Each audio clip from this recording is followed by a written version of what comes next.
د ژبې په حواله باندې خو اشنا ښه تفصیلي خبرې وکړې، هغې تاریخي اړخونه ټول وڅېړله.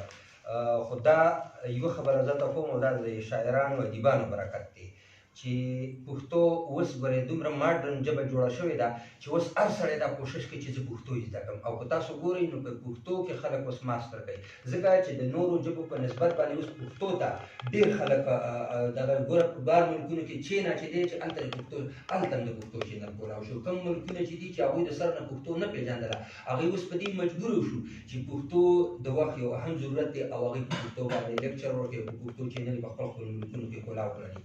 اوله ورځ به تاسو کتلي چې زمونږ د کوم پاکستان پوځ ترجمان چې دی هغه مجبور شو په دې باندې چې هغه اگر چې په پښتو نه پوهېده خو لیکلی شوی یو تقریر او هغه په پښتو کې دغه کړ چې مجبور شو هغه او هغه په پښتو کې خپل تقریر وکړو. وجه څه وه چې هغه ومنله چې دا خلک اوس غواړي خپله ژبه چې عامه شي.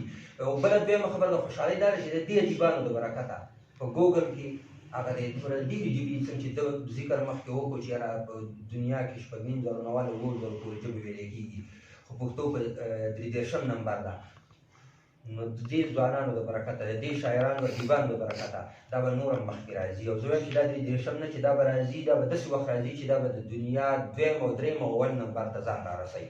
اگر چې اوس په دنیا په دغه باندې انګلیش یو عام ژبه ده، ځکه چې انټرنیشنل ژبه ده، خو پښتو هم هغه مقام ته ځان رسولی دی چې په هغه ملکونو کې چې په کوم ځایونو کې انګلیش د هغوی ژبې دي، هلته ګوره روس داسې ملک دی که نه چې هلته هغوی انګریزي هم نه مني. چین داسې ملک دی چې هغوی انګریزي نه مني، هغوی صرف او صرف په خپله ژبه باندې فوکس ورکوي لکه نورې ژبې، خو هغوی مجبور شو هغوی پښتو له هغه ترجیح ورکړه، په خپل ملکونو کې پښتو چینل یې کولاو کړل. ګوګل زمونږ پښتو چې دی هلته اوس هغوی قبوله کړله. نو پښتو د دې شاعرانو په برکت باندې دغه ده، انشاءالله د دې په برکت باندې به د نورو خلکو زړونو ته کوزېږي. اوس لګیا دي خلک چې په پښتو باندې کار کوي.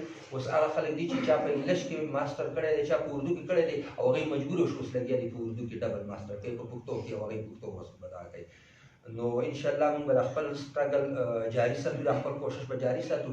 ټیک ده چې هغه د یوسف علیه السلام په دور کې چې یوې بوډۍ ویلي وو چې هغه څه وړی وړی وي یا څه شی وو مالوچې وړي وو چې یاره زه هم د هغې په دغه کې چې په آخرت کې خو په دې کې حساب شمه چې یاره زه هم د یوسف علیه السلام په سوداګرو کې خو حساب شم. نو غټ سیمینار زمونږ د وسې نه دا مونږ ونه شو، خو زمونږ د ادیبانو خو هغه خپله حصه واچوله چې د خپلې ژبې دپاره هغه خپل دغه دپاره راټول شو. نو زه د کاروان د کابینې ډېره زیاته مننه کوم چې هغوی دا پروګرام راجوړ کړو او زموږ شاعران ادیبان یې راټول کړل او د خپلې ژبې په حواله باندې دغه خبرې اترې وشوې. ډېره مننه. باجوړی صاحب به تاسو معمولي شان